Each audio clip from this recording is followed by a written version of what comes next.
Ну чего, поехали? Да. 35 минут, чего ждать? Ну, давайте. Первый вопрос. Первый вопрос у нас такой. Довольно объемный. Я его зачитаю.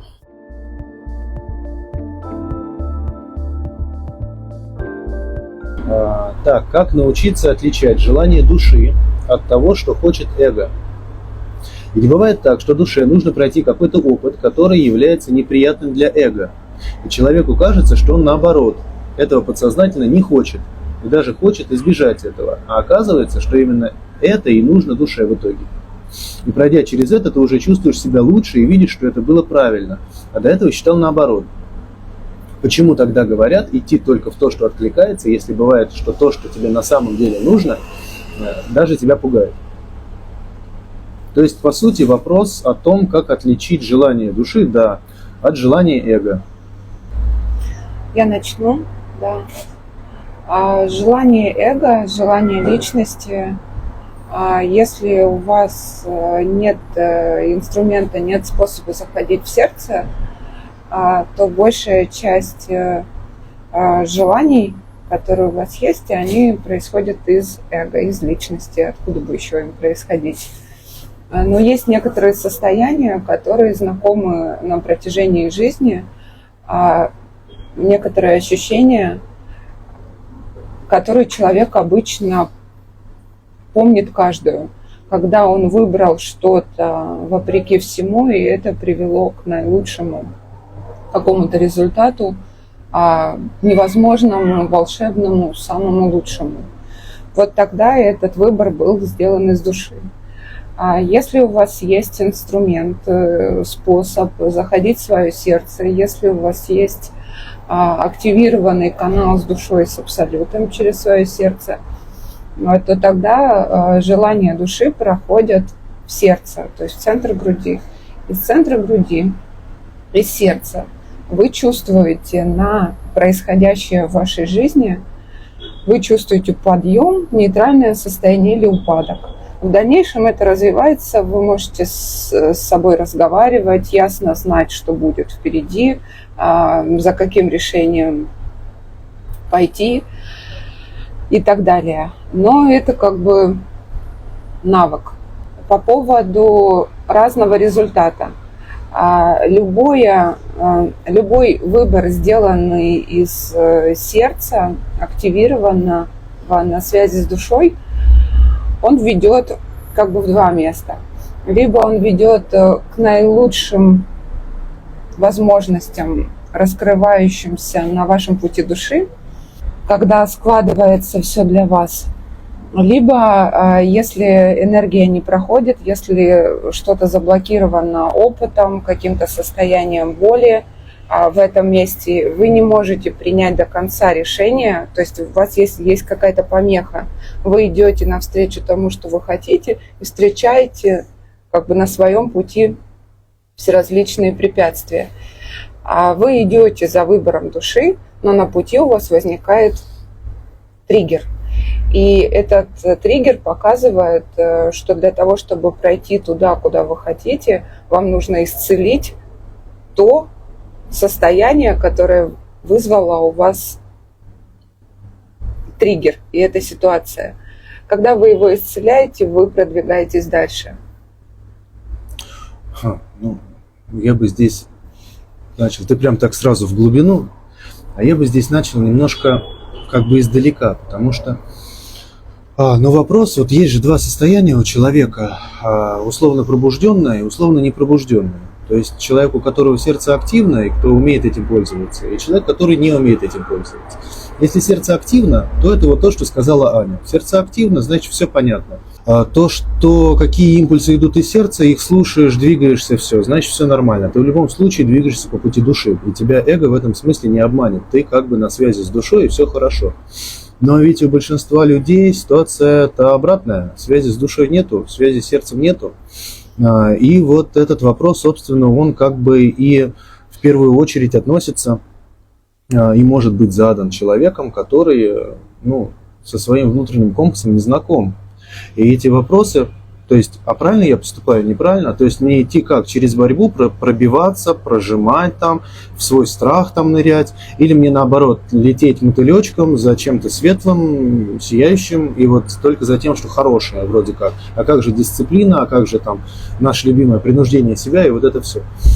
Ну вот, если вот взять огульно, однозначно ответить, не разберетесь.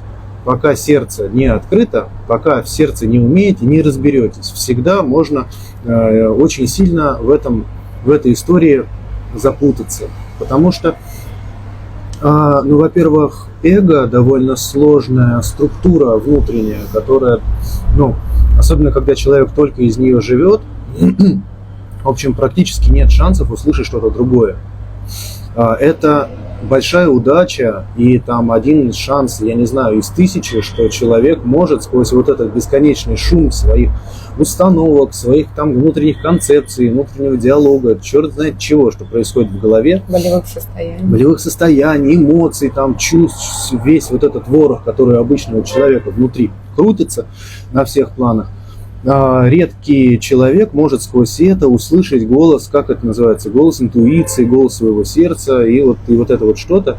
И оно будет действительно голосом сердца, голосом интуиции. Потому что очень часто под голосом сердца понимают, например, какую-нибудь болевую тягу в созависимых отношениях. Там, я хочу вернуться к своему бывшему, мне очень к нему надо, очень хочется, это меня сердце зовет. Нет, скорее всего, не сердце вас зовет. Скорее всего, вас зовет ваша травма, которую нужно как бы уметь излечивать. Ну вот, а потом смотреть, так ли вам нужен этот человек. То есть вот такие вещи. Поэтому вопрос хороший, вопрос очень масштабный. И вот эта вот разница пути души, пути личности.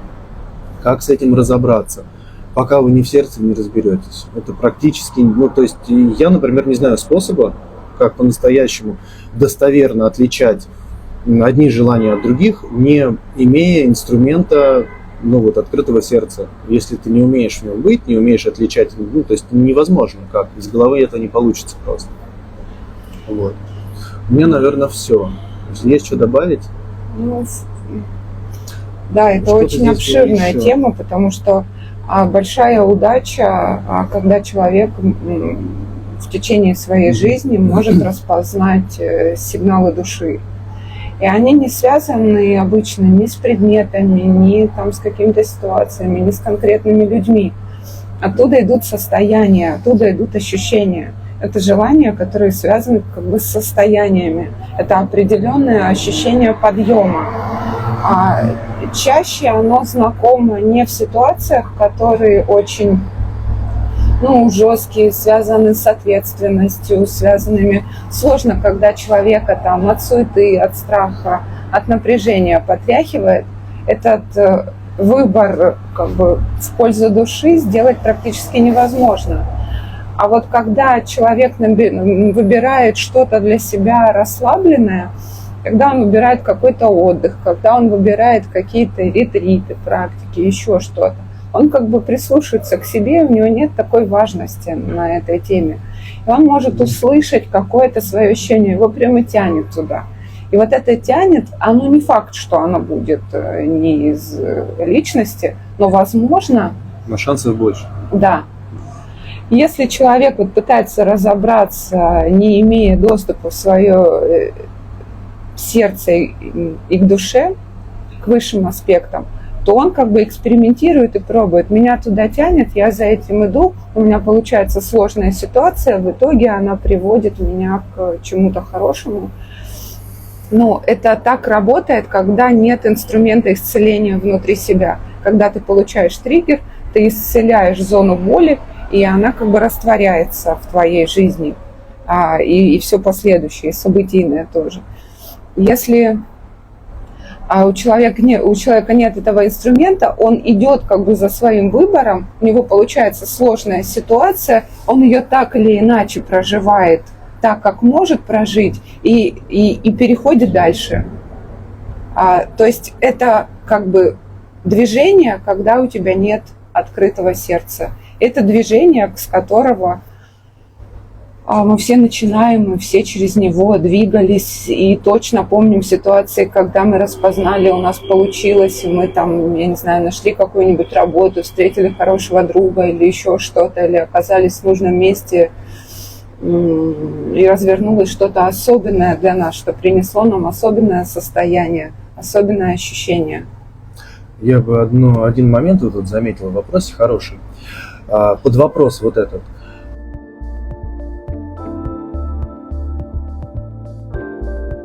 А почему говорят, что нужно идти только в то, что откликается, если бывает, что то, что тебя на самом деле пугает, тебе нужно на самом деле?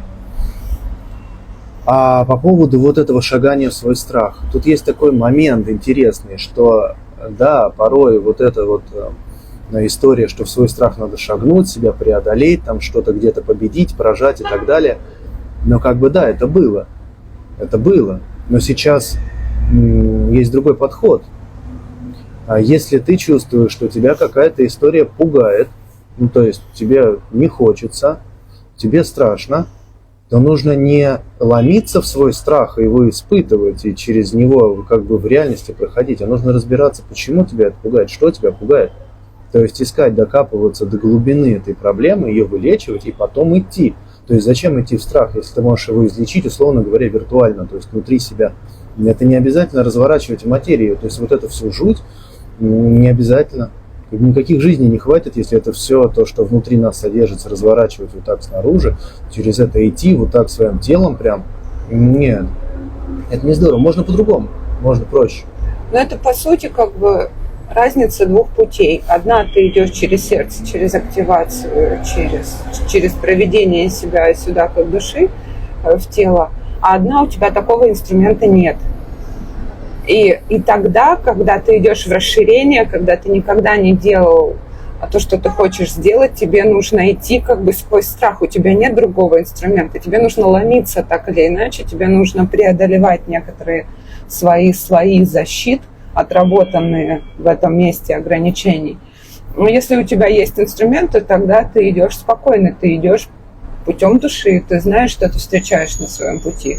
И у тебя есть пульт управления для того, что если ты видишь какое-то ограничение, хотя ты выбрал из сердца, тогда ты исцеляешь то, что это ограничение у тебя вызвало, какое состояние. И таким образом продвигаешься. Тебе не нужно расталкивать вот это сопротивление, как бы вот выдавливать себя в среде, чтобы выйти в расширение через страх, через влажные ладошки, там, что-то сделать, чтобы сделать что-то новое. Так, что у нас следующий, да, читаем? Так, следующий вопрос. А какой возьмем? Вот этот номер 2, как помочь себе? Да, трансформация. Но он тоже такой, как бы глубокий, но тоже при этом...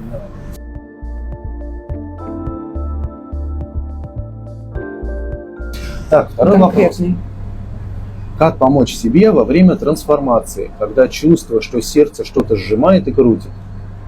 Сильное чувство в 4-й чакре, от которого больно, но не физически, а больше душевно. Это чувство можно назвать душераздирающая боль. Ну, я тут скажу первое. Для меня это немножко открытый вопрос, потому что у меня есть стремление ответить на этот вопрос лично задавшему, потому что он очень конкретный. Если отвечать его обширно, то тогда это тоже будет такое вот нечто общее. Потому что когда у задавшего вопрос, у Виктории, есть активация сердца, есть инструмент работы с частями. И ответ тут такой, что когда в процессе трансформации поднимается душевная боль, жжет сердце физически, энергетически, как угодно, с любых слоев вы чувствуете любые ощущения, то тогда это требуется исцеления. Вы можете само это состояние не распаковывать его, не разбирать, как в психологии, что это конкретно за душераздирающая боль, а просто ее исцелить так, как вы умеете, как часть сердца. Когда она будет исцелена, ощущения постепенно в течение нескольких часов будут спадать, и вы продолжите свою трансформацию спокойно и естественно. Потому что в этом месте образовался, вот энергия течет, энергии, потоки, которые сейчас спускаются, они идут как бы на Землю, вы в процессе трансформации почувствовали, что у вас где-то заблокировано, и там жжется, не проходит. Вы это исцеляете, и она проходит. И тогда вы чувствуете себя хорошо. Через какое-то время. У каждого человека вот это вот время разное, но тем не менее довольно быстро. Так что помочь тебе очень легко. Я бы здесь взял бы, как бы в широком смысле ответил на вопрос вот по поводу вообще трансформации и ощущений в теле, ощущений в зоне сердца, условно говоря. Вот смотрите, я бы сказал так, если вы чувствуете физические ощущения, и эти физические ощущения вас тревожат, то к врачу сходить никогда не лишнее. Это первое. А второе, то есть не нужно, мы нашим клиентам всегда говорим, что работа внутри себя – это работа внутри себя, а реализация в материи может быть любой. Если оно уже спустилось в физическое тело, то значит нужно и лечить соответствующими способами. Теми инструментами, которые вам доступны, в том числе и медицина. Ничего в ней плохого нету, отказываться от этого не надо. Это раз. Второе. Если чувствуете ощущение скорее эмоциональное, скорее энергетическое, то есть вам физически реально не вот что плохо, то есть у вас там не поднимается температура, у вас там не знобит, у вас там не ломит кости, то это, скорее всего, вы чувствуете слой энергетического тела. По мере развития чувствительности это нормально. Ощущения часто путаются с физическими, особенно, даже вот у нас, когда этот процесс происходил, то есть повышение чувствительности именно к своим тонким телам, очень часто чувствуешь, то есть кажется, что болит тело, кажется, что болит, или какие-то странные ощущения именно в теле, но на самом деле это не в физическом теле, это на более тонком плане, ты просто его начинаешь чувствовать прям как будто физические ощущения, очень похожие.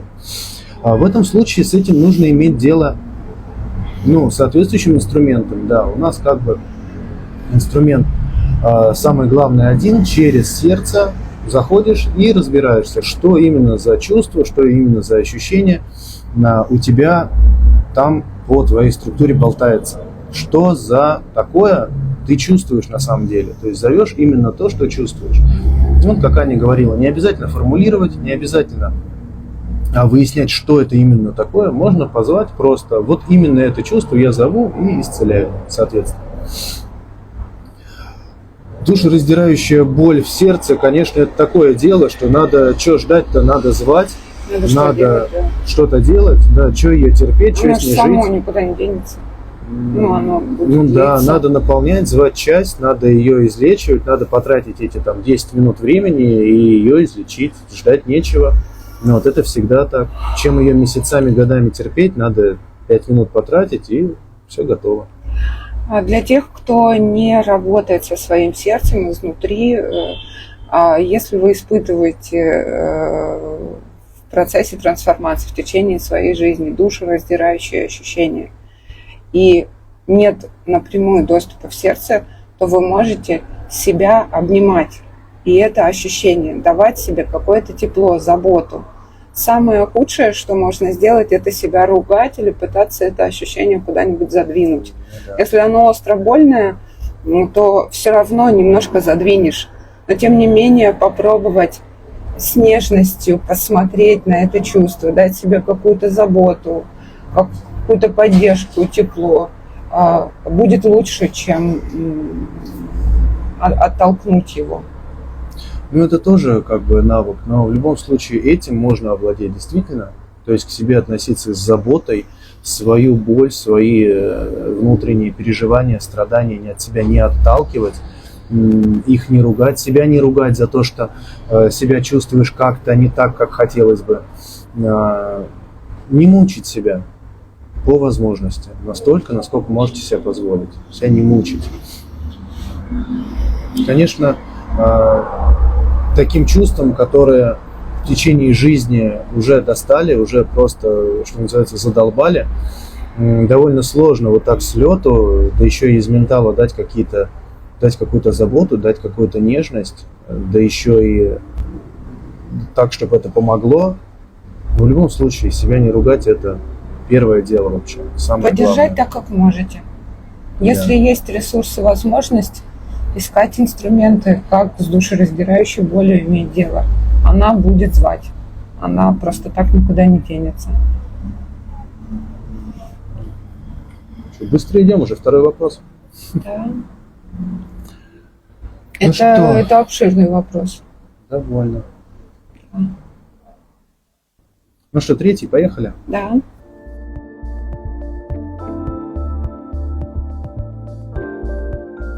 Третий вопрос по поводу духовных учителей.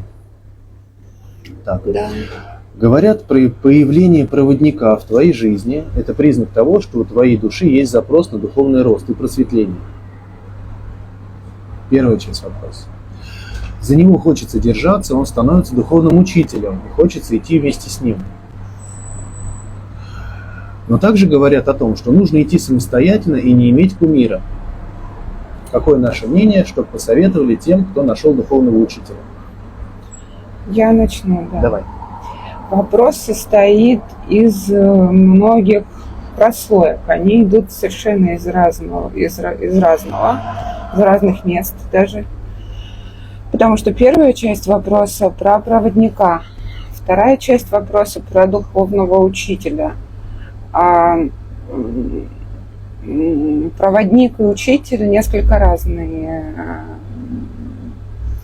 вещи. Понятия. Да, и понятия, потому что, давайте попробуем это все разграничить. По очереди. Сейчас я это все тебе еще раз открою.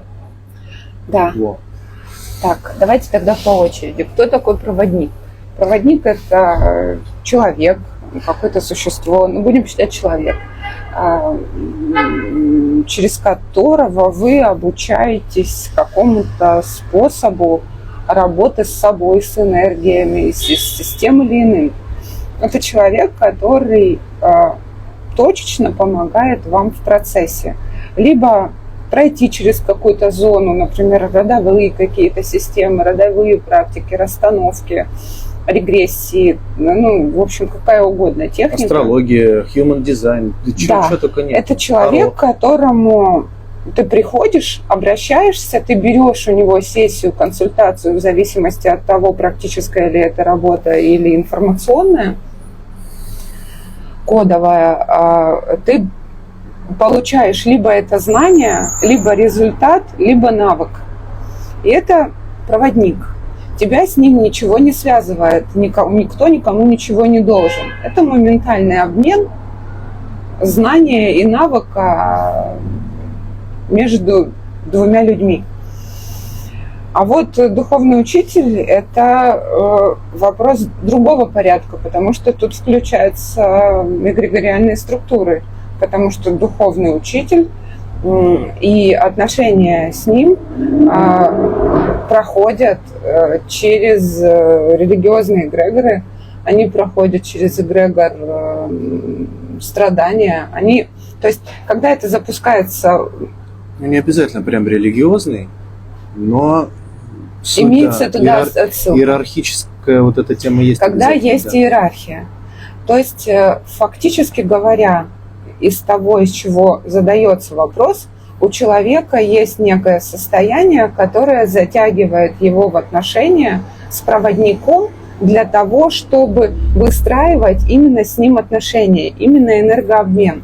Кто такой учитель? Учитель – это тот, кто ведет человека.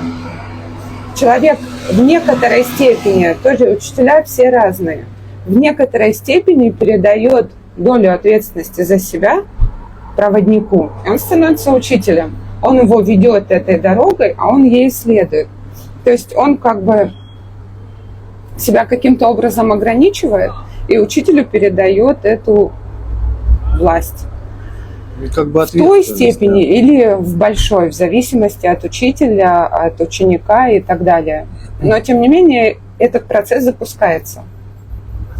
И, соответственно, если у человека есть связь с сердцем, есть связь с душой, есть доступ к абсолюту, он может провести себе любые энергии для исцеления для своей жизни.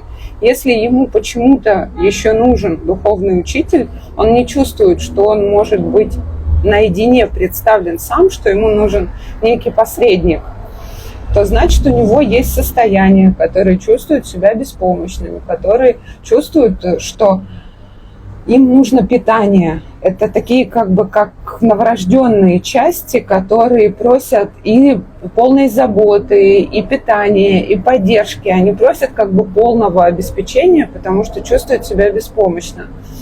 Вот такие части, конечно, лучше исцелять. Но тут, конечно, все зависит от выбора человека. Если человек хочет быть учеником, то он им будет. Вне зависимости от того, кто говорит, создай себе кумира, не создай себе кумира. Вопрос, как работает. А как вы выбираете, это ваш выбор. Если вам хорошо с учителем, вы можете этот путь для себя продолжать. Когда вы почувствуете некоторое напряжение в этой теме, вы можете найти и исцелить часть. Вы увидите через это напряжение, что будет проходить. И тогда вы можете либо уйти от этого учителя, или вы можете просто стать с ним другом, знакомым, потому что с проводником вообще-то можно просто общаться, с ним не требуется завязывать созависимые отношения, когда кто-то кому-то что-то должен. Эти отношения легко можно создавать, которые находятся вне эгрегоров и вне вот этого напряжения. Вы можете все знания, все свои способности, всю энергию проводить себе сами через канал с абсолютом активированный. И, в общем-то, технически говоря, для этого учитель не нужен. Вы теперь можете все сами. Но если вы не хотите еще почему-то сами, вы можете не делать сами, а в какой-то момент прийти к тому, чтобы исцелить и выйти со своим учителем в какие-то равные отношения. Не чтобы он вел, а чтобы вы были на равных. Ну вот, я прям хочу по пунктам эти вопросы. Признак того, что у души есть запрос на духовный рост и просветление, если появляется проводник. Ну, да. Если вы к нему идете, любой человек, это может быть кто угодно, мастер йоги, например. Вот вы такие захотели на йогу, пошли, посмотрели, полазили по интернету, кому хочу, вот и пришли к кому-то, и вам прям отлично зашел этот мастер. Да, духовный рост, почему нет?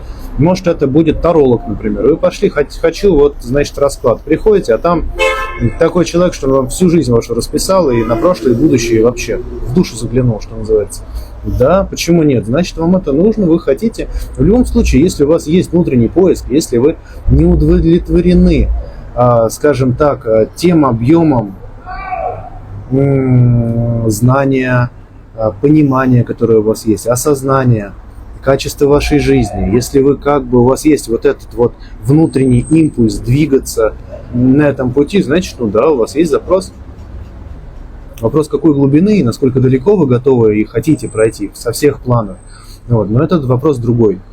Импульс есть. Можно считать признаком.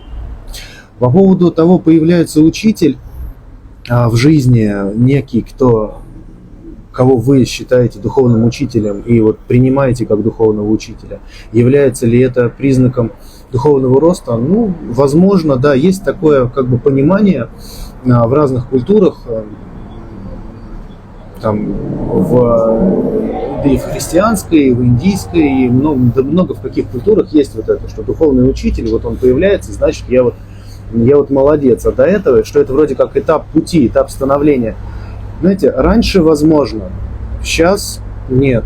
Сейчас дело в том, что в нашем процессе этом переходы, наш переход изменение вибрации, переход в другую плотность, в этом процессе самое же главное выйти на собственную индивидуальность, на собственную независимость, на собственную самодостаточность. Поэтому в этом процессе у всех дорога своя, не обязательно идти именно через каких-то духовных учителей. Многие люди идут вне эгрегориальных эгрегоров, вне вообще религий всяких, эгрегориальные эгрегоры, что я говорю, религиозных эгрегоров. Смешно. вне религии, вне учений, вне всяких концепций, не имеют духовных учителей, наставников там, или кого-то, идут сами, пробивают эти стены, потому что не удовлетворены тем качеством информации, которая идет из поля, и не выходят как бы на тех людей, с которыми они готовы или там, потенциально хотели бы создавать связь учитель-ученик. Еще больше людей, которые вообще не хотят создавать связь учитель-ученик, они внутри как бы свою историю с вот этой условной маленьковостью, с условной, как это называют, жертвой, они ее исцеляют в достаточной степени и чувствуют свою самодостаточность и говорят о том, что я нормально сам, я отовсюду наберу и сам разберусь. То есть я к тому пойду на сессию, к тому на консультацию, там я съезжу на ретрит, там я отовсюду наберу практик и сам буду заниматься, сам буду делать. Почему нет? Это отличный путь. Если вам нужно идти через связь с учителем, знаете, это как связь с родителями. Примерно такого же качества. До какого-то момента это может быть полезно. То есть здорово. С родителями в любом случае связь это есть, и она до какого-то момента полезна. Но в какой-то момент вы встаете во главу своего рода, вы встаете на острие своей родовой системы и становитесь тем, кто отвечает.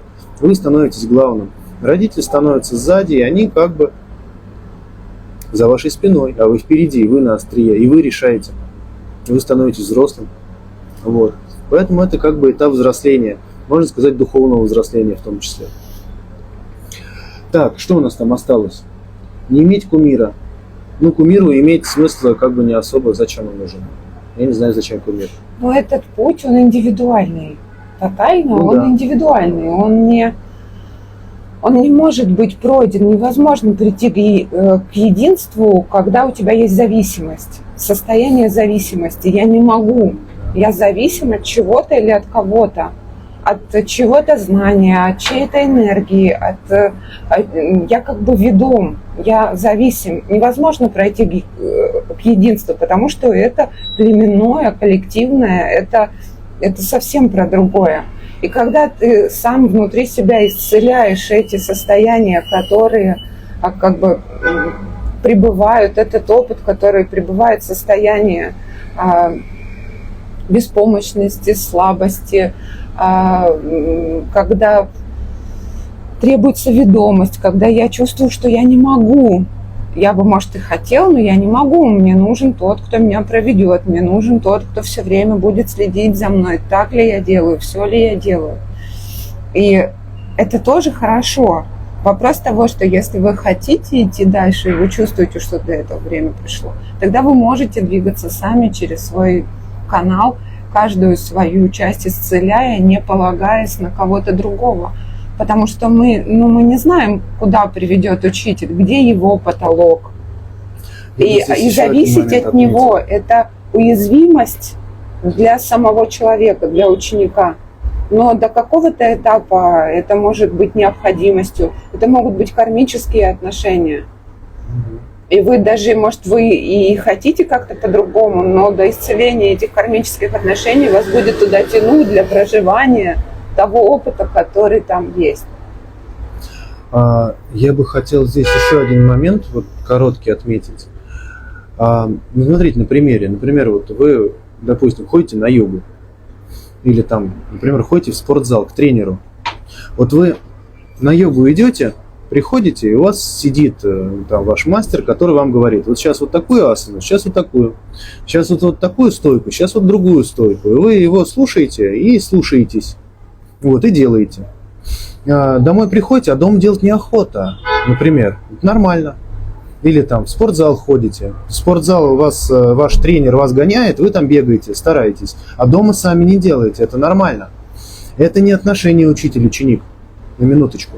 Потому что вся ответственность за то, как вы делаете асану, получилось у вас, не получилось, лежит на вас. То есть вы не говорите это, то есть вы не ставите в вину мастеру, что он вам, значит, там что-нибудь плохо провел. Плохо провел, вы скажете: хорошо, я к этому больше не пойду. Я пойду в другой йога-центр и там буду заниматься. Вы выбираете его, понимаете? А когда у вас учитель духовный, один, который вы к нему приходите, он вам рассказывает: делайте так, делайте так. И вы берете под козырек, что называется. Вы слушаетесь, делаете, а потом у вас получается не так, как он обещал, например.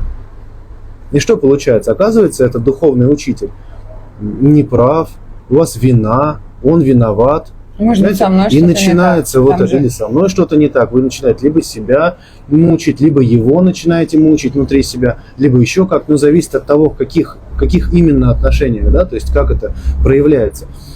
Это вообще-то токсичная тема. Ответственность не там, где должна быть. А в отношениях с проводником другое. Когда вы приходите, я не знаю, к тарологу, вот он вам говорит, или почему тарологи у меня сегодня, что народ таро что ли любит? Вот, ну, допустим, таролог. Вот вы приходите, он вам расклады делает, говорит, вот так и так и так. Вот он смотрит, не сложилось, неправда. Такой, хреновый таролог, пойду к другому. Или сложилось, хорошо. Там, или, ну, я не знаю, какие вот люди вот из такие дают советы там по жизни, какие там будущее или что-нибудь там, как сделать, как поступить, вот эта вот история. Есть такие, не идет из поля. То есть человек вам предлагает, делайте так и так. То есть и вы решаете, делать вам, слушаться вам этого мастера или не слушаться.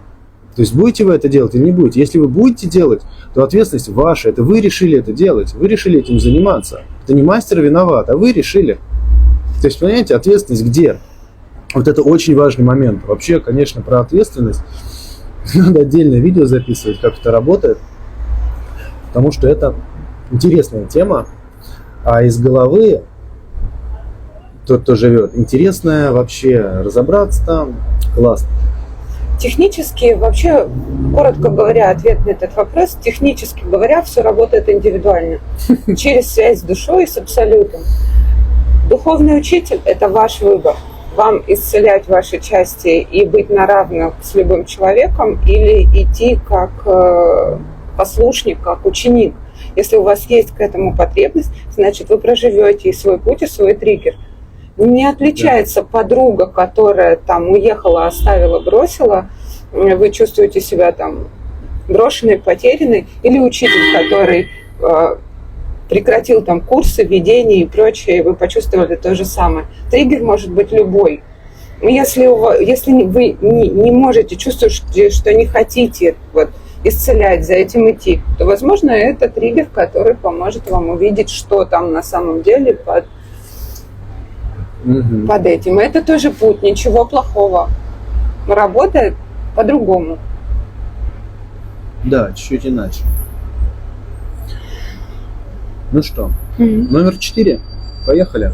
Про маму и ребенка. Маму и ребенка, да.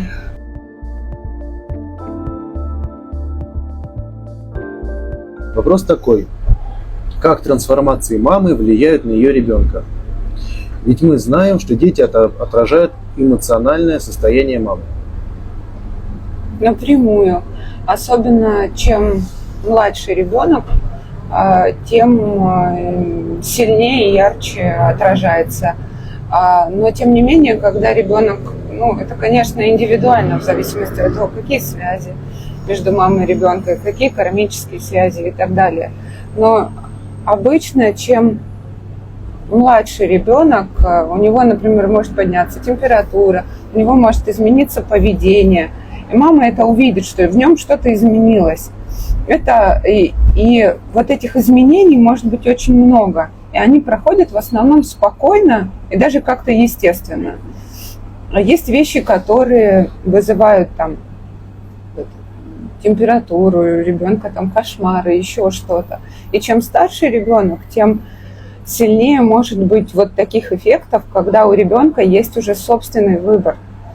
У него есть определенные части мамы, у него есть определенные свои решения из подсознания, из разума. Он уже определился, как он относится к тому, что происходит с мамой, что происходит с ним. И он как бы в этом состоянии начинает этим трансформациям, как отдельное существо, он начинает бороться. Если у мамы гладко прошла какая-то трансформация, а ребенок там заболел или себя плохо почувствовал, у него там истерика, еще что-то, то это может быть и признаком того, что у него уже идут другие процессы. Если ему там, допустим, собственные, если ему там 6-7 лет, и особенно старше, и старше, и старше, в нем это идет все по-своему. Если ребенок совсем маленький, ему там 2 года, например, то у него в основном эти процессы, вы видите, как будто у него просто меняется характер за один день. И ничего особенного не происходит. У него какие-то возникают чистки периодически, как вот у взрослых в трансформации. Они могут быть там слабее, легче, ну просто вот там себя не очень хорошо почувствовал, голова закружилась. Но влияет напрямую и очень сильно. Конечно же, до 7 лет этот процесс обмена. Ну, вообще тема с детьми, она довольно глубокая. Трансформации мамы влияют. Ну, то есть ответ влияют и очень сильно, если вот так конкретно. Но вообще говоря, тема невероятно глубокая, потому что через детей идут самые мощные триггеры, то есть самый мощный вот этот зов частей сердца, который вот и детям от родителей. Идет, да, в обе стороны, очень сильный. Идет обмен частями сердца, самый сильный с родителями, между родителями и детьми. То есть, причем, ну, понятно, в любом возрасте этот обмен не лишнее сделать, и потом каждый круг внутренней трансформации, вот это вот обмен частями, это очень классная практика, все это раздать владельцам. А потом дети, невероятно крутой триггер теневых состояний, они зеркалят только в путь вообще. Когда начинает подходить тень в работу, то есть дети начинают это выводить просто сюда, проявлять, от этого некуда деться. Очень сильно. А родители проявляют тень детей, например. То есть и у тех же она существует. Вот, поэтому это взаимные триггеры. Это близкие люди, вот, родители и дети самые близкие получаются, это самые мощные триггеры. Следующее по степени, наверное, это ну, вот в отношениях в паре тоже. Так что влияют очень сильно. Зависит от того, насколько близок к тебе человек. Ну, то есть кровное родство, духовное родство, там, какие отношения, какие связи. Что можно сделать? Можно сделать обмен частей. Если сердце вы исцеляете, то когда вы видите, что вы через процесс свой прошли, а ребенку может быть не очень хорошо и что-то немножко не так, вы можете сделать обмен частями, отдать ему его части с благодарностью. Он вас так поддерживал, он пытался вас защитить из любви, вам было очень страшно и больно в какие-то моменты. Очевидно, это было самой маме или папе или нет, это не важно. Ребенок пытался поддержать. Ребенок всегда чувствует себя большим, сильным, любящим, и он за маму и за папу горой. И он этой горой, он как бы отдает все свое тепло, свои части, поддерживая таким образом родителей, и забирает себе свои. И транслирует родителям то, что, ну, и забирает чужие от родителей. То, что у них болит больше боль всего. Родителей забирает себе, да. Ну, как бы хорошо все равно не получается, потому что родители до этого носили это в себе и отталкивали это от себя. А когда ребенок забрал, он начинает это транслировать, ему некуда это деть. И то, что человека может привести в состояние бешенства родителя, раздражения, там, депрессии, какого угодно состояния, транслирует ребенок. И тогда родитель совсем не понимает, откуда это идет. Ну, то есть, почему это идет из ребенка. То, что он, там, я не знаю, ненавидит больше всего в жизни, там, или еще каким-то образом.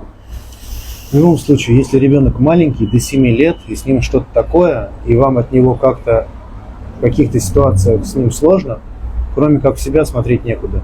Только в себя. Да. Только в себя. В себе всегда проблема. В себе вылечиваешь, у ребенка проходит. Вплоть до физических там болезней, чего угодно.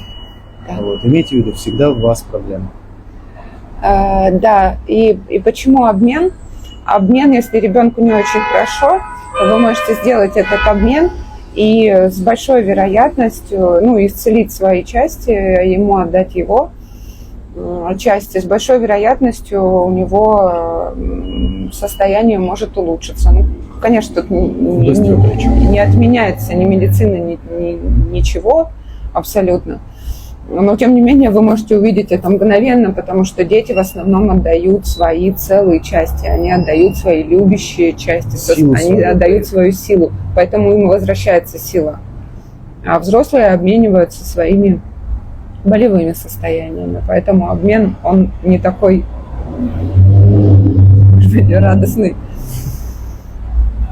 Так, ну что? Ну что, дальше? Следующий, да.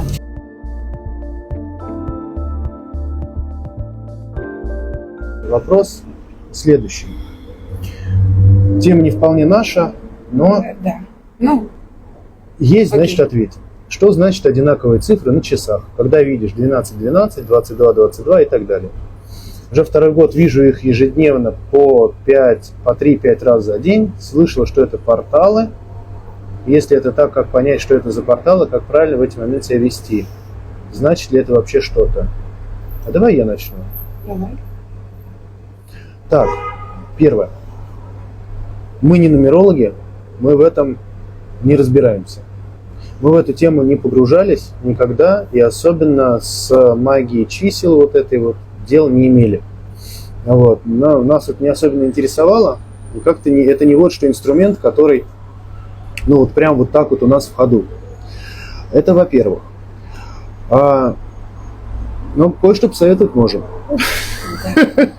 Ну, цифры, что цифры одинаковые часто, там 12-12, 22-22, 18-18 и вообще любые повторы, и, может быть, и не повторы вовсе, тоже какие-то чувства вызывают. Ну, во-первых, конечно, все закодировано. Если вы... Что это такое? Это... Ну, какие-то знаки вам приходят от ваших помощников. А сверху астрала вам пытаются достучаться. Эти знаки могут быть, конечно, не только в цифрах, а и в надписях на стенах, и в книжках, и в словах там прохожих, и что угодно. Когда какие-то послания идут точечно, на что обратить внимание тому, у кого нет как бы прямого доступа. Или если это доступ ограничен каким-то образом. Потому что когда есть яснознание и ясновидение, такие способы обычно не нужны. Только в каких-то особенных случаях, когда нужно какой-то ребус разгадать прям. А так ты в них не нуждаешься, и они к тебе и не приходят. Ты работаешь как бы другими инструментами и знаешь и видишь. А если, например, еще не активированы способности или нет прямой связи, то таким образом может световая иерархия обращать на себя внимание, ангельская иерархия, архангельская и так далее. Это верх 4-го астрала. Прослойка, оттуда идут эти знаки, послания и так далее. Есть разнообразные источники, где можно посмотреть, что там закодировано. И для себя какую-то пометку взять. Ну, то есть, если там вы читаете цифры 12, означает вот это. Цифра там 888 означает вот в этом. Вы можете обратить на это внимание в своей жизни и попробовать как бы увидеть или почувствовать, на что пытается обратить внимание. Если бы кто-то, не имея ни голоса, ни там каких-то других инструментов, мог бы сказать вам только цифрами, обращать в определенный момент, то тогда обращайте внимание. Вы можете как бы, если вы не знаете, что значит это число, что там за код, вы можете его взять из какого-то источника, прочитать в книге и обратить внимание, в какой момент пришло это ощущение. Оно приходит точно под момент. Там ответ. В тот момент, в ту секунду, в той ситуации есть внутренний вопрос, есть и внутренний ответ. Знаете, я вот такое здесь сказал. Поскольку у каждого своя дорога, каждый со своей внутренней кодировкой идет, то я бы подошел к вопросу бы вот так. Ну, я так и сам для себя подхожу. А если приходит, вот идет что-то навязчивое, какие-то вот там, я не знаю, сигналы. Например, один и тот же сон, я не знаю, или там вот одни и те же цифры, или одно и то же что-нибудь. Я беру, открываю Google, просто вот с желанием разгадать эту задачу. Разгадать, в чем проблема, что о чем, кто мне хочет сказать. Если вот, как у меня было вот когда-то, я там не мог считать напрямую, ну вот открываешь Google, идешь ищешь, какая информация по этой теме тебе отзывается. То есть, например, смотришь нумерологию, например, да, и вот магия чисел, ищешь, какая ссылка, какой источник, какая книга, какое что. Все разные расшифровки. У каждого там цифра разная значит. Идешь ищешь, вот где какая. и выбираешь ту систему, которая тебе отзывается в моменте. То есть ты ее открываешь, смотришь, читаешь расшифровку. Так, окей, мне об этом. И сам для себя делаешь выбор, что я вот знаки такого типа начинаю вот расшифровывать этой книжкой. И как бы сообщаешь своим помощникам. Вот у меня есть книжка, будь добр, со мной вот через эту книжку общайся. Я воспринимаю тебя через этот шрифт. Шлешь мне одинаковые цифры, я вот буду читать вот поэтому, значит, это вот такая у меня будет декодировка. Договариваешься и все. То есть выбираешь себе такой инструмент. И нормально. Можно сны, например, расшифровку, если там не умеете со снами, а вот с этими сонниками. Там эти сонники, господи, какая литература страшная. Вот, но можно также договориться, просто нужно как бы сам собой. Кто-то вот по книгам, например, гадает. То есть говорит, я выбираю себе вот такую страницу, вот такую строчку, это будет ответ на мой вопрос. То есть да, если вы настраиваете себя, то оно будет на вас работать. То есть, скажем так, ваше подсознание, ваши там, я не знаю, высшие аспекты, ваши там помощники духовные, кто угодно. То есть это начинают использовать как канал связи с вами. Если вы этим пользуетесь, так пожалуйста. Если оно работает, так пожалуйста. То есть вы внутри намерения дайте для себя. Это мой способ. Я открываю, каждый раз буду открывать эту книжку и буду ей пользоваться. А не подбирать себе там, где, у кого там получше там, вот на эти цифры. То есть, если он приходит, там, значит, что вот там, не знаю, какая цифра, вот, а она, значит, там, берегись, такой, о, значит, надо беречься. То есть, а не искать, где она там значит, что будет радужный год, например. Вот Я, это. например, из того, что знаю, можно разобраться в нумерологии. Можно, например, купить и найти книжку «Ангельская нумерология». Там цифры от 1 до 999. Они, не сказать, что это прям энергетические пакеты цельные, такая информация довольно разрозненная, но тем не менее коды там в сети есть, вы можете их читать, только обращайте внимание, в какие моменты приходят вам цифры, потому что ответ-то там, ответ не в цифре, а ответ, на что вам нужно обратить внимание в своей жизни под вот таким углом и вот в циферке, как в кодовом замке. Ну да, что значит, все дело тут. Вообще-то это значит, вот если брать уровень, как бы это сказать, большей чувствительности, глубже, это значит, что вы, если вы начинаете получать такие знаки, это значит, что вы не чувствуете то, что вас изнутри зовет. Что у вас есть непосредственно в сердце есть ощущение, знание, что-то, что вы внутри не можете распознать сами. Поэтому у вас снаружи начинает, как с любым триггером, у вас снаружи, да, начинает это все проявляться сюда. Вот. Поэтому вообще основа всего это ваше чувство, что вы чувствуете в тот момент, когда получаете этот знак. Кроме того, что ой, опять, а я не знаю, что делать. Хотя и это может быть ответ. Ну да, все может быть. Вот. Ну что, с этим закончили? Да.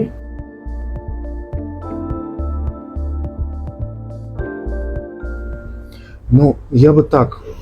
С одной стороны, это вопрос как бы конкретный, личный, что конкретно делать. А с другой стороны, я бы вот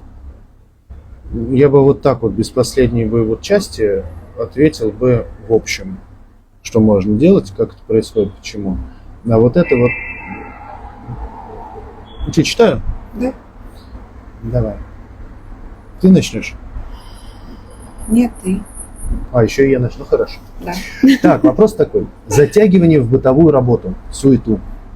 К выходным нужно себя стряхивать, ну, в смысле работу, чтобы вообще к себе развернуться. А в рабочие дни как бы нет силы, желания. В смысле практиковать.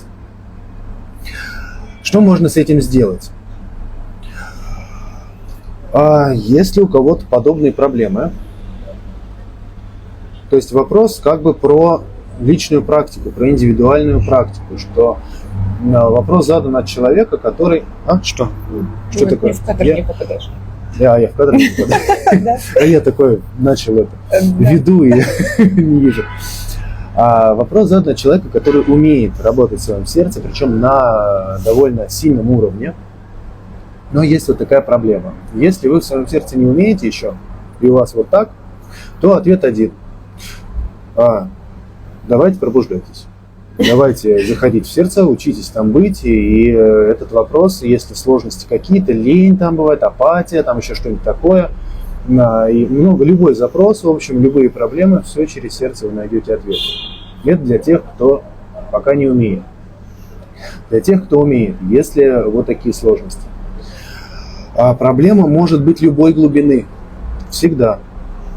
Если вы умеете, если вы опытный практик, если вы умеете работать с частями сердца, вы научились исцелять лицевую часть сердца, очевидные части, которые идут из, ну скажем так, из осознаваемой части вашей структуры. Если вы научились работать с неосознаваемой, условно, подсознательной там, частью вашей структуры, по слепым пятнам научились разбираться, вытягивать из слепых пятен. Если вы научились, если вы звездная душа и научились работать с частями души и оттуда все повытаскивали настолько, насколько хватает сил. Если вы научились работать с тенью, со своей, и из тени повытаскивали тоже, то есть тень научились принимать и принимаете, то и при этом эта проблема до сих пор не решена, то вопрос такой: а вы чувствуете, откуда идет это ощущение, это чувство? Ну, то есть первое, что надо понимать, что это часть сердца, всегда она есть внутри структуры. Внутри сердца есть часть сердца. Где бы она ни была. Вы эту часть сердца внутри своего сердца видите, вы ее чувствуете, вы ее нашли. Где это чувство сидит? Что это за чувство? Насколько оно масштабное? Его надо начать исцелять. Само это чувство лени, само это чувство нежелания, само это чувство, как это называется? Ну, вот это вот стряхивать, затягивание в суету. То есть, что там внутри, в глубине. Мы не будем сейчас разбираться конкретно, что в данном случае. Это где. Очень лично. Это очень лично, и не нужно в это никого посвящать ни в коем случае. Вот. Но причина может быть любая. Это может быть избегание чего-то, там может быть что угодно. Я тут добавь ты мне с примерами. Да. Ага. Тут вопрос такой, что бытовая суета не может быть как бы местом проявления души. Если 5 дней из 7, и так каждую неделю, 5 дней человек не может себе позволить как бы быть в состоянии ясном, быть в состоянии расслабленном, бодром, значит, большая часть его жизни проходит путем личности. Она исходит из программы, она исходит из блоков, из боли. И внешняя жизнь просто соответствует этой боли. Есть вот работа, есть какая-то суета, бесконечные дела. И жизнь просто, она как бы транслирует то состояние сердца, то состояние структуры, которое есть. И у человека только есть 2 дня из 7, когда он может себе позволить обернуться к себе и сделать что-то так, как он хочет, а не так, как от него требуется в огромном количестве. И этот процесс стряхивания, естественно, будет очень сложным. И тут вопрос того, что для исцеления частей человеку, который занимается этим регулярно больше месяца, требуется 5-10 минут, может быть меньше. И затягивать на выходные этот процесс не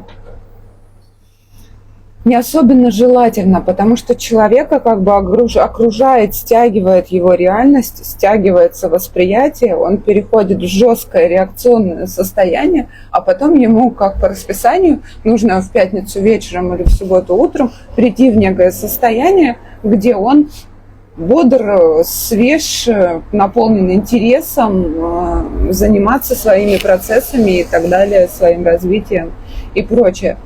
Такие вот как бы режимы, их плохо переносит даже оборудование. Когда сначала оно стоит на холоде 5 дней, а потом 2 дня его пытаются разогреть на максимальную мощность. Оно в какой-то момент скажет: я все. То есть как бы большая часть жизни таким образом не исцелена. И большая часть сердца. Если есть вот такая тяжесть и затягивание. Исцеляйте, пожалуйста. Да. Все вот тут вот у вас на поверхности. И вы можете состояние части сердца звать просто одним сплошным потоком, потому что все, что затягивает в бытовую жизнь, все ощущения 5 дней, которые вам дискомфортны и не нравятся, они все требуют исцеления. большим, ну, объемом, можно не по одной, целыми общими состояниями. И тогда внешняя жизнь начнет разворачиваться, что у вас не будет вот так вот такая работа, и никуда не денешься, должен быть по расписанию, и все. А она вот неудобна всему человеку, он ничего не может сделать. Значит, оно внутри тоже вот так вот скреплено, зажато и связано. Видите, расслабиться. Такая история, я бы добавил, что если человек, скажем так, только начал практиковать, только начал учиться свое сердце исцелять, и у него проблемы именно вот там с регулярностью, проблемы там с чем-то, но это, скажем так, это то, что нужно в течение там 2 недель просто пройти. То есть это первый вот этот круг, первый слой, первые части, которые исцеляются быстро, просто, уверенно, и становится легче, прям нереально. Ну вот кто у нас на сессии был, знают, что это как бы такая необходимая история, вот какая-то регулярная практика, ежедневно, или там раз в 2 дня хотя бы, там, ну, хотя бы раз в 2 дня. Сдвинуть. Просто сдвинуть, да, чтобы почувствовать вот этот эффект, чтобы процесс исцеления сердца стал простым, легким и быстрым, чтобы вот не нужно было вот в этом биться, что не нужно было сделать из этого, я не знаю, фитнес. Это не фитнес, это приятно. Причем это не так приятно, как когда, вот, знаете, у меня был мастер по йоге, который говорил: вот давай, сейчас ты вот здесь вот накачаешься, здесь накачаешься, это станет приятно. Ты давай научись там 100 раз отжиматься, чтобы почувствовать кайф от асаны. Нет, это не так, это проще, это приятно как бы на входе. И вот эти части, я не могу, я не хочу, у меня не получается, у меня не получится. Вот это все, это части, которые излечиваются, то есть в своем подавляющем большинстве у людей излечиваются в первую неделю. В первую неделю они должны быть излечены. Если они не излечиваются в первую неделю, ну то есть это 2 вопроса. Либо вы не дали себе как бы труда их излечить, просто. Не стали заходить, потому что не поняли, да, это первый что вопрос. произошло. А если вы стали заходить, если вы их нашли, если вы их уже пробовали лечить, если вы на разных планах уже работаете, погружались, значит, есть нюанс. Значит, это ваша индивидуальная история, и, скорее всего, вы такой один, я не знаю, на 100 или на 1000 или на десятки тысяч человек, у кого именно это, то есть именно такой как бы способ скрутки в вашем воплощении через вот такую часть. Это отдельная тема, кто как сюда ввинчен, у кого как через звездные души это проходит, какие дефицитные энергии, как и где перекрыты. То есть возможно, что это вот эта тема. То есть такое бывает, но это не, ну то есть, как сказать, но зато все другое лечится. Понимаете? А то все другое приходит в порядок, безупречно. Вот. Наверное... Но поскольку вопрос был совершенно конкретный, что с этим делать, то и ответ совершенно конкретный. Нужно исцелять свое сердце. Оно является источником того результата мучительного в жизни, который вы видите. Не исцелено сердце, не исцелена внешняя реальность, соответственно. И она в мучительном состоянии, значит, и сердце в таком же.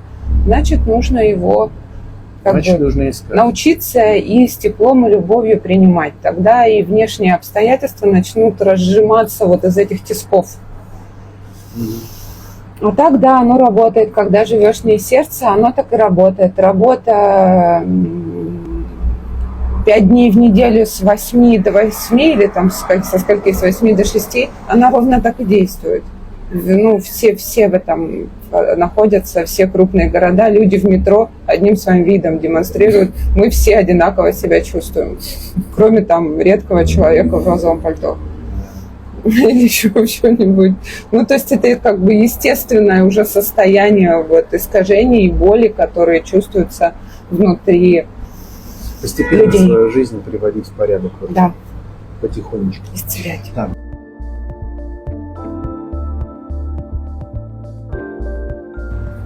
Где можно посмотреть, как делать обмен с ребенком? Не поняла. Ребенок триггерит, да. Я отвечу. Ну, отвечай, а я полистаю пока. Хорошо. Если у вас есть инструмент исцеления своего сердца, то вы можете посмотреть на YouTube есть, да? На YouTube, да, есть у нас прям там обмен частями сердца называется видос. Прям заходите, у нас, я так понимаю, новый наш подписчик, вроде как.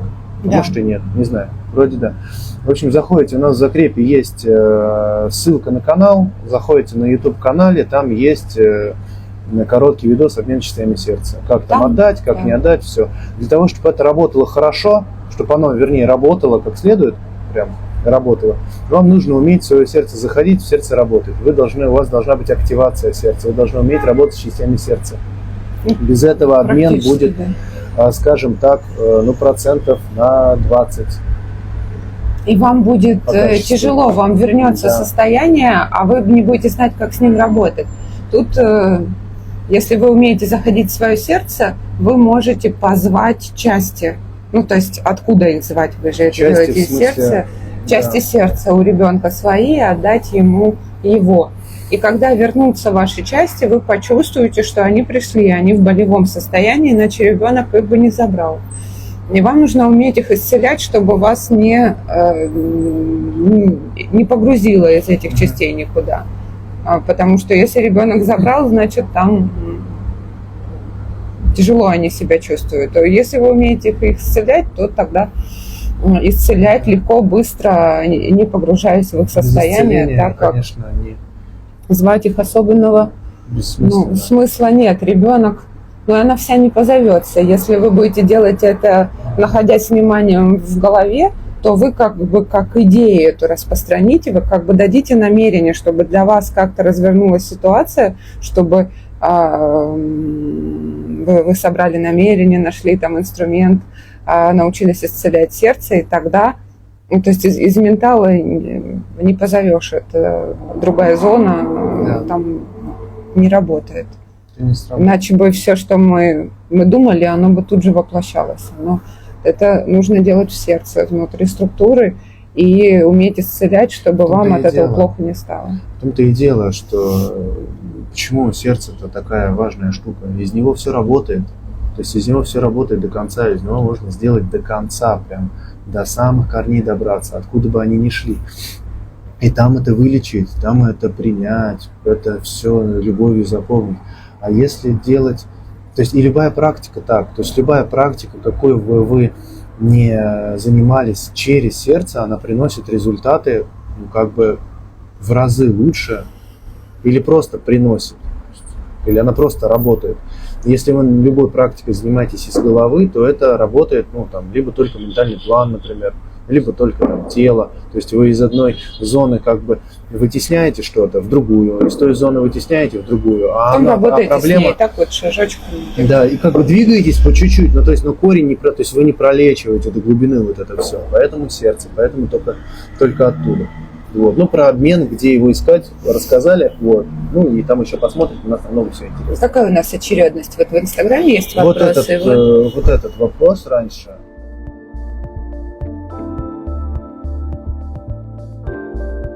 Так, спасибо за ответы на вопросы. Для чего вся игра в жизнь? Для чего это вся игра в жизнь? В чем смысл обретать опыт души, но для чего? Так, я вот с какого ракурса отвечу на этот вопрос. Вся эта игра в жизнь – это вопрос очень обширный, потому что есть очень много всего. Есть вселенные, есть разные миры звездные, есть земные миры, есть разные плотности. Мы вот сейчас между 3-й и 4-й. Есть 5-я, 6-я, 7-я, 8-я, 9-я и так далее. Их там, этих слоев, и в каждом бесчисленное количество миров. И зачем как бы вся эта игра получится, совсем философский вопрос. Но он как бы очень-очень будет пространный. Ну, очень простой ответ на него. Что было? Да, лучше... Проще не ответишь. Потому что было? Но если дать какую-то немножко конкретику, зачем сейчас происходит то, что происходит, например, зачем происходит переход? Для того, чтобы живые существа, воплощения и души вышли из, и души, да, вышли из состояния страдания и служения.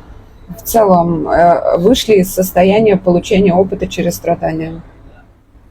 И вышли в получение опыта, развития, создание миров, создание плотностей, создание как бы сначала своей жизни, своими ощущениями, желаниями, состояниями, сначала как бы своей реальностью, а потом и дальше из состояний благости, из состояний абсолютной любви, из состояний, от которых бесконечно кайфово именно вам. А для этого нужно открыть сердце, исцелить те части, которые находятся в болевой вибрации, и выйти в состояние через каждую свою часть и в едином целом выйти в эти состояния абсолютной любви, благости и так далее. И они постепенно, сначала они просто появляются, потом они появляются все время. Потом из состояния этого уже не выходишь. Вот как бы путь такой. И тот, кто находится в страдании, тому сложно в ощущениях, на собственном опыте, в собственных ощущениях, в собственных чувствах прочувствовать, зачем все это. Потому что этот ответ, чтобы было, он ни о чем не говорит. Если есть невыносимость и боль, а она тут есть у каждого, у всех и очень много, это подразумевалось условиями игры, то чтобы было, скорее звучит как юмор или как абсурд, потому что страдание, зачем его длить? Говори. А если ты в состоянии собственной души находишься, если ты проводишь энергии, которые находятся у тебя на уровне души, и постепенно исцеляешь свою структуру здесь, в воплощении, и чувствуешь себя как душу в той же благости, что и она, это как бы все интересно. Если не больно, если тебе есть чем творить, если тебе есть чем созидать, если ты разворачиваешься во все стороны. Я бы здесь добавил, вот по поводу смысла, я бы этот вопрос, во-первых, он индивидуальный, у каждого свой смысл всегда. Кто зачем в этой игре? Я сейчас хочу чуть попрактичнее дать, не так вот в общем, а попрактичнее. Во-первых, у каждого он свой, нет смысла сверять, нет смысла интересоваться у других. А у тебя какой смысл? Может, у меня такой же? Нет, скорее всего, другой. Во-вторых, этот смысл, зачем все, оно меняется по мере вашего выхода из боли. То есть зависит от того, насколько много боли в вашей жизни. Если в вашей жизни много боли, то первый и главный ваш смысл, чтобы было не больно, поменьше было бы, чтобы больно. Потому что если... И вот из этой боли задается вопрос, как бы, то есть, если мне очень больно, то зачем? Правда ведь? Первый смысл главный, который вас должен вывести, это чтобы вы эту боль научились излечить, чтобы ее стало поменьше. То есть человек, у которого болит все тело, у него какой главный смысл? Чтобы ему стало получше, чтобы он мог делать что-то другое еще, чтобы у него это все прошло. Вот.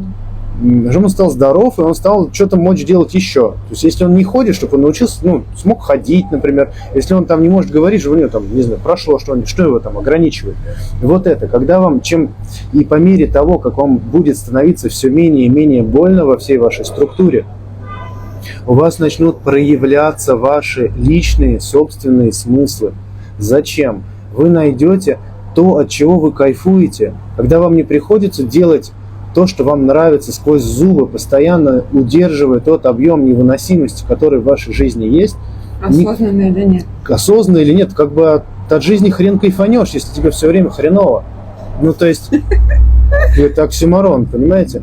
Вот. А если вот тебе становится легче внутри, вот тогда уже начинает нос водить. Так, а здесь что, а сюда что, а что мне нравится? Там вот это проявление, творение, искусство, что-нибудь там сделать становится интересно, узнать что-то становится интересно. И вот туда. И это начинается уже не через убегание, я куда-нибудь убегу, что-нибудь узнаю, где-нибудь там чем-нибудь позанимаюсь, лишь бы не чувствовать то, что в моей повседневности все время меня жмет и мнет. А когда вот вы свою повседневность, оказывается, можете излечить, она вся у вас становится красивой, чудесной. Вот, а потом оказывается, что вы и чувствуете себя хорошо, и интересно вам, и кайфово, И вот благость, как они говорят. Почему нет? Попробуйте, вам понравится жить. И смысл здесь не обязательно. Тогда этот вопрос, он перестает быть таким мрачным и бессмысленным. Да. Потому что когда ты пребываешь в восхищении, то вопрос, зачем я испытываю это восхищение, насколько оно бессмысленно, он не представляет из себя вот некоторый сжатый узел, на который требуется ответ. Ну, есть и есть такой вопрос, но он, может, даже и редко задается. А когда есть какое-то напряжение, есть боль, оно у всех, то это состояние, оно начинает отражать, как бы этот вопрос, он начинает отражать чувство бессмысленности, и оно, зов к исцелению, зов к тому, чтобы приходить в другое состояние, соединяться со своими теми состояниями, которых здесь очень мало в жизни, и соединяться с собой тем, который может проводить сюда знания, любые смыслы для себя, и в том числе индивидуальные или смыслы, там, общие какие-то энергетические пакеты. Зачем все? Зачем эта вселенная? Зачем там этот мир? И для кого? Зачем он такой? Души разные, душ много, и у всех свой путь, свои задачи. Для всех по-разному. Вот. Спасибо за вопрос. Да. Задача это всегда, в любом случае, в итоге, это то, от чего ты кайфуешь. По-настоящему и до конца. Вот. Так, чего, давай вот из зума. У нас здесь в зуме вопрос. Давай.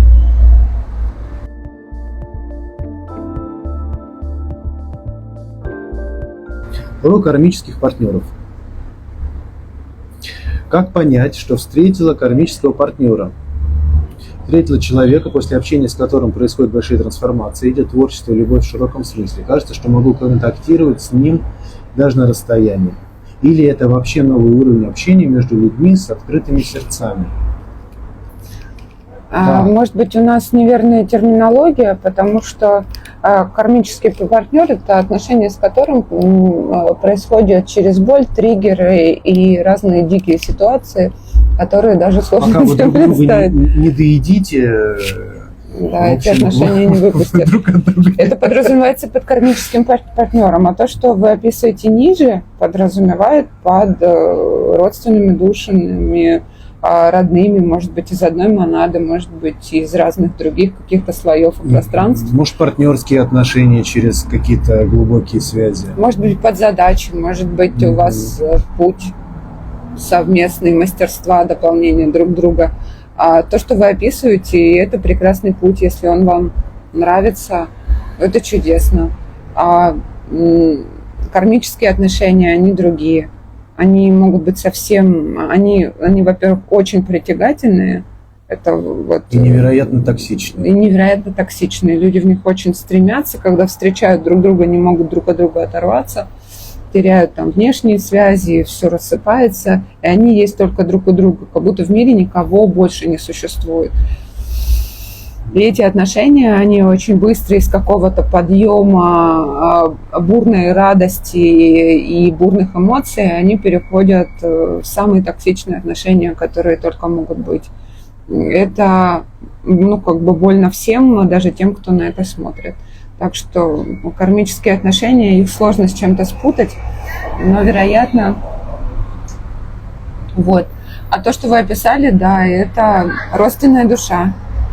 Ты смотришь, прям видно? Да, это существа, люди, воплощения, которые идут одним путем.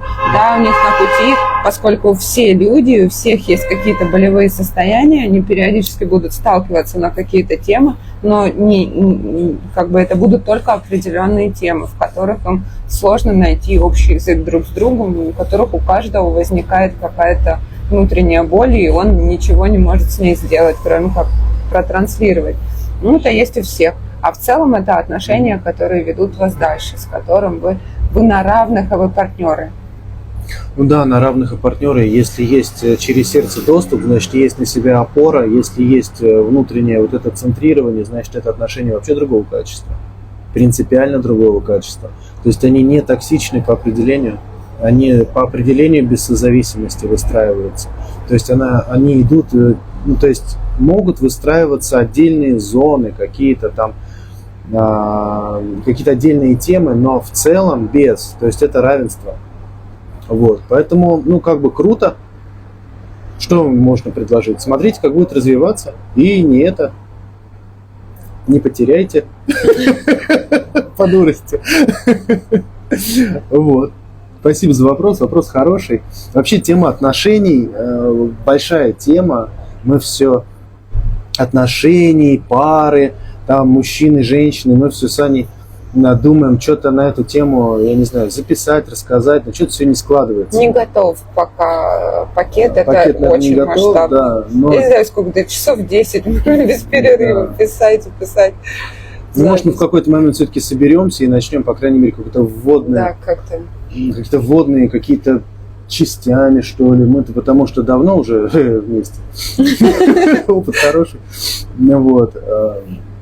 Может, поделимся как-нибудь.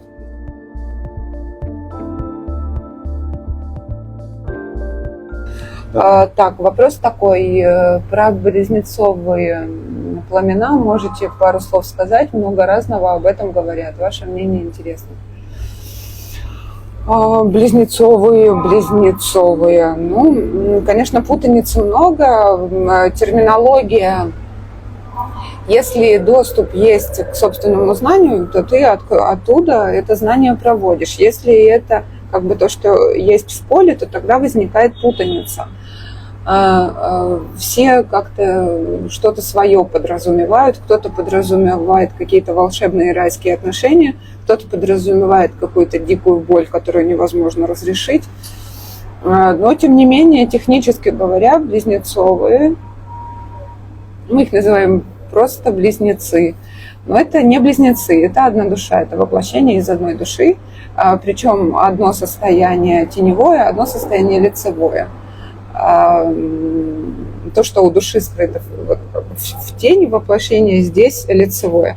Как бы у каждого отдельного существа есть лицевая сторона, осознаваемая, то вот какими мы себя знаем. Ну, в процессе жизни, в процессе практики, работы, вот это я. А есть обратная сторона структуры, это теневая сторона. У сердца есть тоже теневая сторона. Это то, чего мы о себе не знаем, и это то, по поводу чего мы, скорее всего, говорим: я не такой точно. И если я такой буду, то лучше мне не жить, какой я страшный в таком обличии был бы. Это то, что не принимается нами, мы это отрицаем. И приход, то есть у души может быть очень много одновременных воплощений, и очень много. И 2, и 3, и так далее, в зависимости от души и фрагмента. И они между собой не конфликтуют. Ну, вот есть там одно воплощение где-нибудь там в Канаде, другое воплощение вот где-нибудь там в Австралии, да. И они между собой никак не контактируют, у них нет такой задачи. Они как бы идут разными параллелями по своим задачам.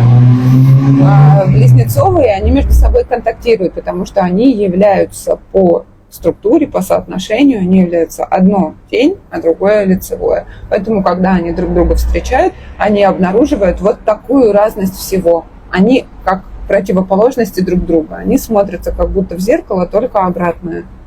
Как бы, задачи соответствующие. Это непростой путь, нужно иметь очень хороший навык, хотя бы одному для прохода себя, а вообще 2, навык исцеления, навык соединения с собой, идти тотально до конца, потому что эта тема, она не отпускает, она очень глобальная, она тотальная.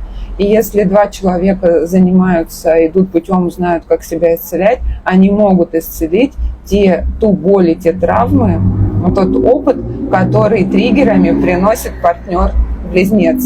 Если нет инструмента, то это похуже, даже посложнее кармических отношений, потому что они могут человека как бы разбивать, уничтожать, они очень мучают. И они приходят только когда один из партнеров, один из близнецов чувствует, что он хочет идти дальше, и он хочет идти тотально. Ему если есть его близнецы, вообще это очень большая редкость. Если в это время, в этот период, прямо сейчас есть близнец, не 400 лет там назад, то вы можете его где-то встретить, он может прийти в вашу жизнь и начинает раскручиваться вот это дикое притяжение как к собственной душе, но это и есть душа, это одна душа. Они как бы одинаковые, но они теневые, они также люто друг друга ненавидят, если триггер попадает вот прямо ровно противоположный. Он как бы отражает все то, что вы любите, и все то, что вы ненавидите. И вот степень вот этой борьбы, как бы, если нет инструмента и хорошего, очень хорошего уровня и навыка, то эти отношения это принятие тени, это тяжело. вопрос, все эти отношения, вот близнецовые, Ксюша, спасибо за вопрос, близнецовые отношения, это, судя по всему, может там зависит от терминологии, кто что называет, вот, но вот из того, что в нашем, скажем так, поле, в нашем опыте, это отношение именно как бы лицевое, теневое, проявленное прямо в материи, прямо между двумя людьми. То есть вот тень, которая проявлена в человеке, как бы в двух людях она проявлена. У одного одна, у другого другая. И вот они друг друга, то есть они как бы друг друга включаются и вот друг друга, что называется, мутузят. Вот. Но даже в этом случае как бы проблем в итоге не то чтобы нет, просто подход тот же, все равно исцелять. Все равно триггеры. Там можно даже не знать, кармические у тебя отношения, или у тебя там родственная душа, или партнер, или какие отношения. То есть тип отношений знать не обязательно вообще. Более того, это может быть вредно знать. Потому что если ты не знаешь, ты можешь до конца быть с собой честен. Ты можешь вот через свое сомнение, а это моя родственная душа, или это кармический козел. Вот. Или это может быть просто мы близнецы. Вот даже через это отношение ты можешь себя внутри выстроить одним ощущением. Все, что идет от человека другого, триггер для меня. Я всегда смотрю в себя и лечу себя. Я излечиваю часть, потом еще часть, еще зону себя, еще зону. И смотришь на человека. Если отношения у вас улучшаются, то есть вы становитесь ближе, вы начинаете смотреть в одну сторону, там, и вот это все, так и хорошо. А если они начинают ухудшаться, то есть вы становитесь все лучше и лучше себя чувствовать, то есть у вас человек начинает все меньше и меньше, скажем так, интересовать, все меньше и меньше начинает вас задевать тем, что он делает, и он начинает от вас отдаляться в этом процессе. Так может и слава Богу. Кармические отношения завершаются. Кармические отношения, они как бы начинаются, чтобы завершиться. Например, то есть это результат, что вы прошли, значит отношения завершились. То есть вот. Может, и хорошо. Поэтому в этом смысле незнание того, какие у вас отношения, при отсутствии там, я не знаю, внутренней уверенности в том, что вы там чувствуете, внутреннего навыка, вопрос незнания, он может быть даже полезен.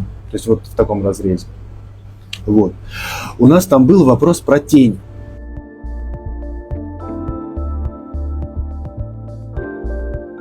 Да, вот он, как принять свою тень. Добрый вечер.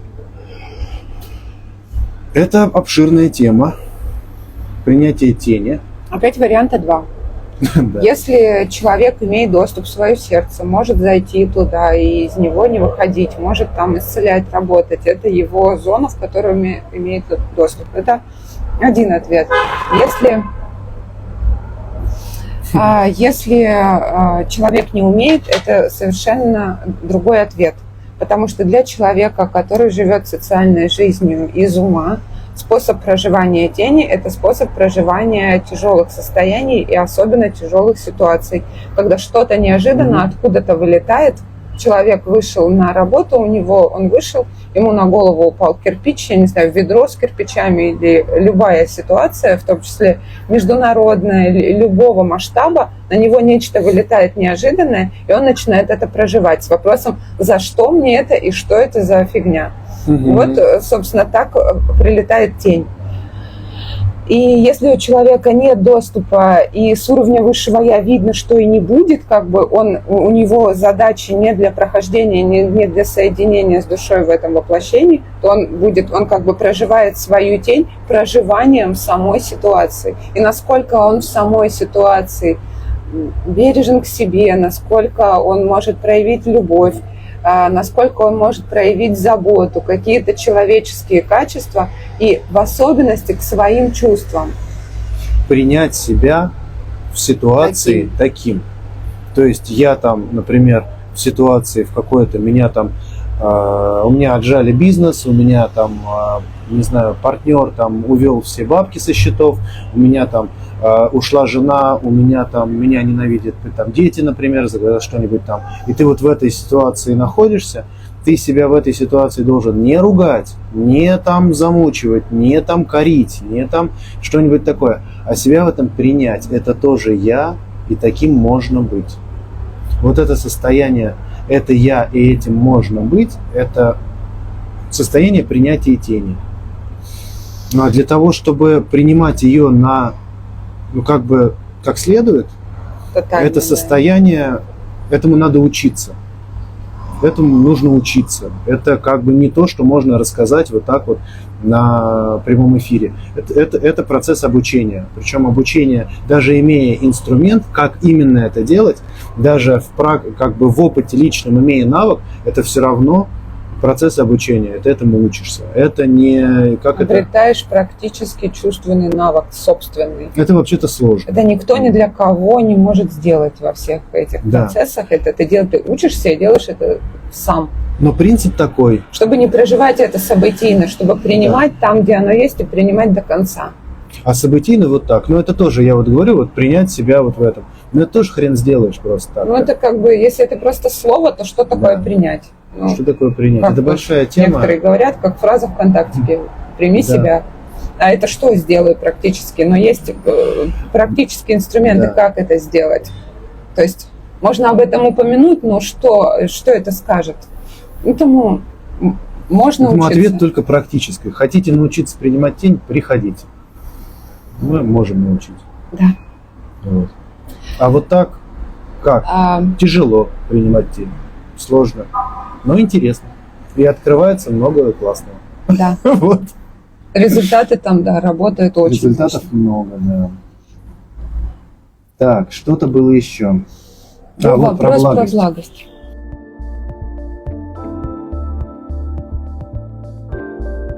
Если ты не выходишь из состояния постоянной благости, перестанешь ли ты чувствовать боль и страдания мира?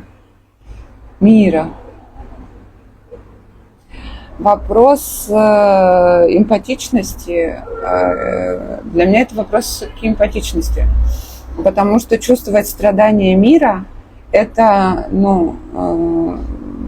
все эмпаты, все мы так жили. Не было другого варианта. Ты чувствуешь других людей, ты чувствуешь мир, и ты чувствуешь его страдания, потому что это факт. Это то, в чем мир пребывает.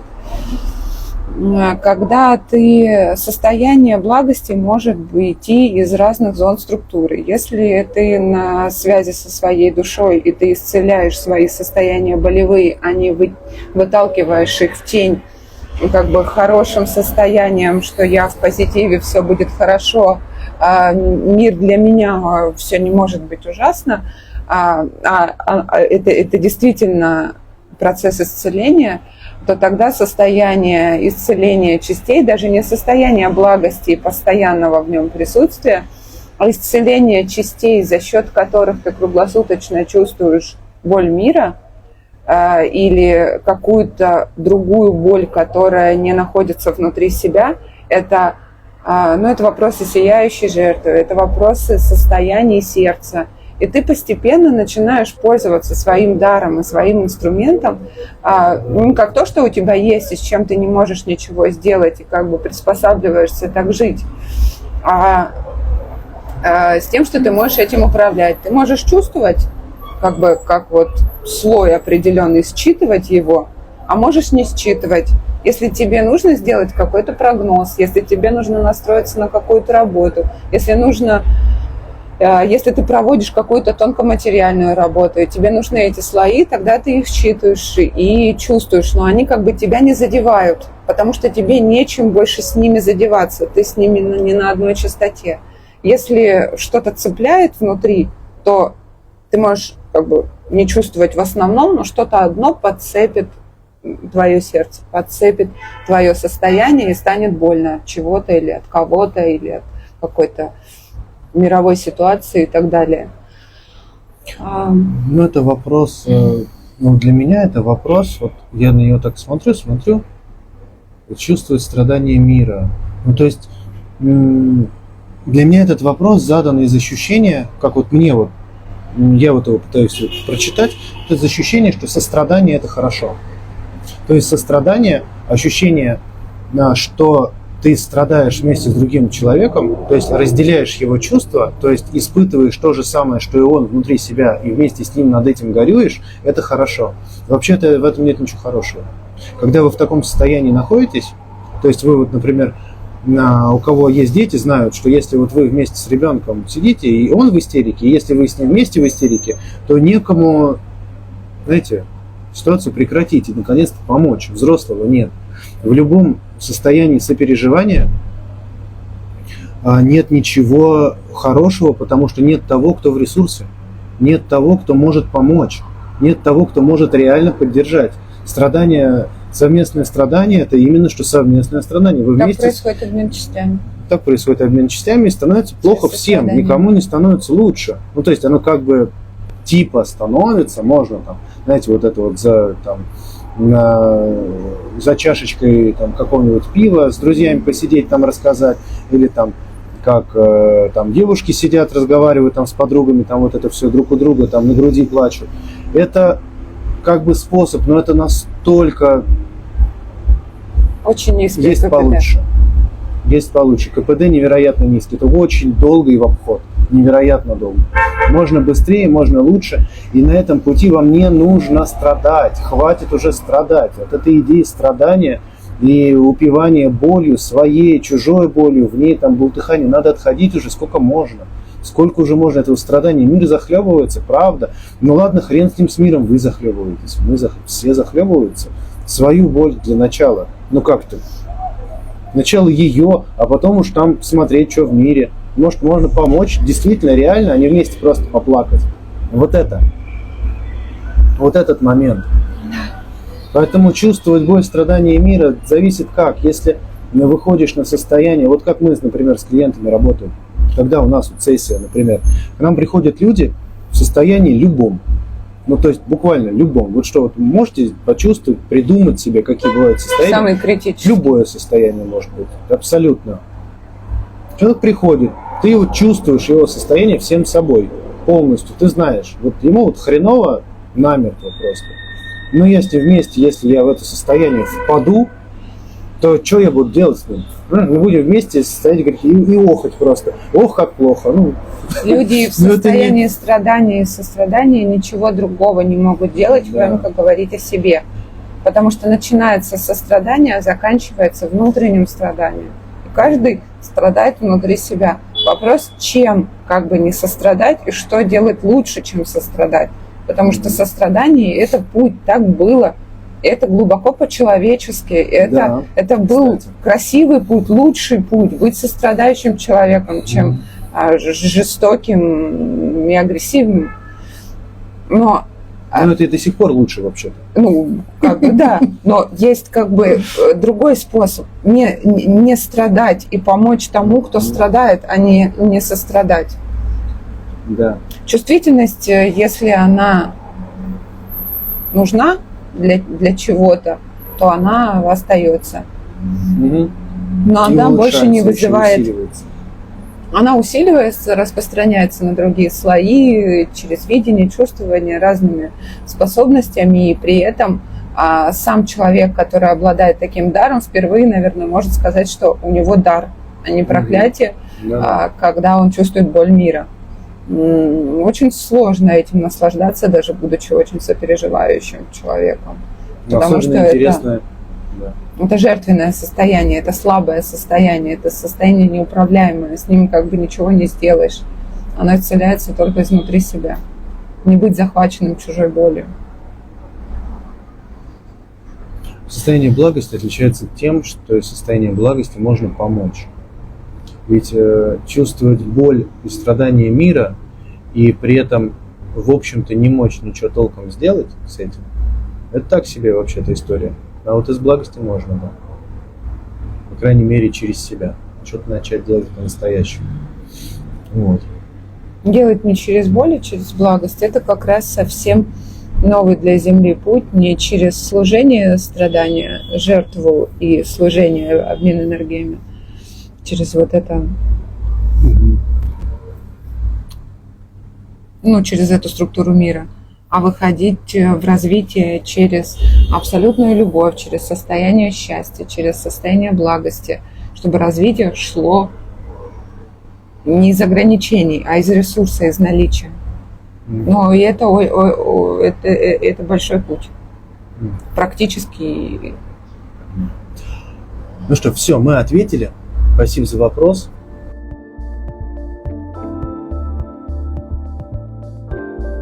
Так, после открытия сердца бывают Это последний вопрос, кстати. стрессовые ситуации на работе, когда я чувствую себя в сердце спокойно, но голова начинает закипать. Что это может быть?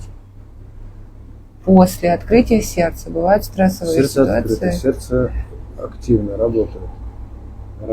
Так, но нужно исцелять, от чего закипает голова.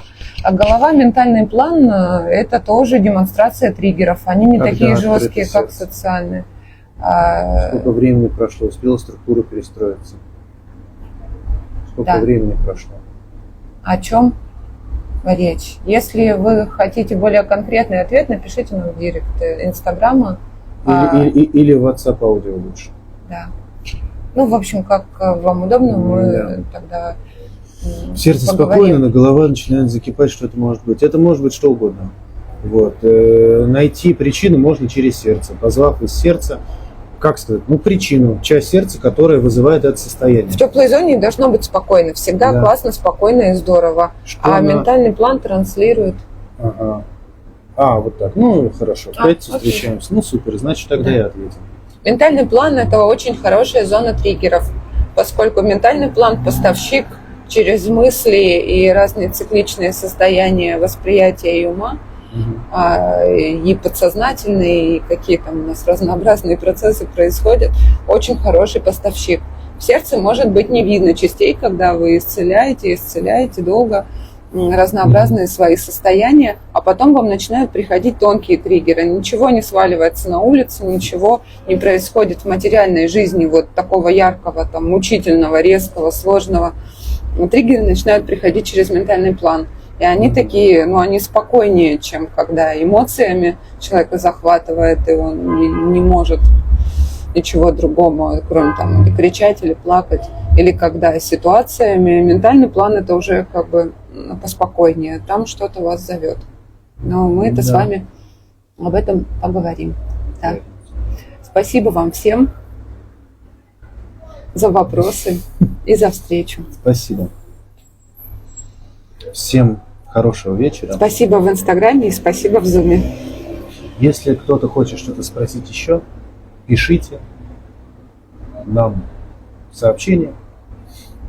Лучше аудио. Если личные вопросы, пишите аудио. Через аудио мы лучше считаем, в чем там дело. Да. Если разнообразные вопросы придут в директ, проведем еще прямой эфир. Да. Пишите, если хотите. Мне понравилось. Да, мне тоже. Спасибо вам. Всем И доброй счастливо. ночи. Мы завершаем. Счастливого пути.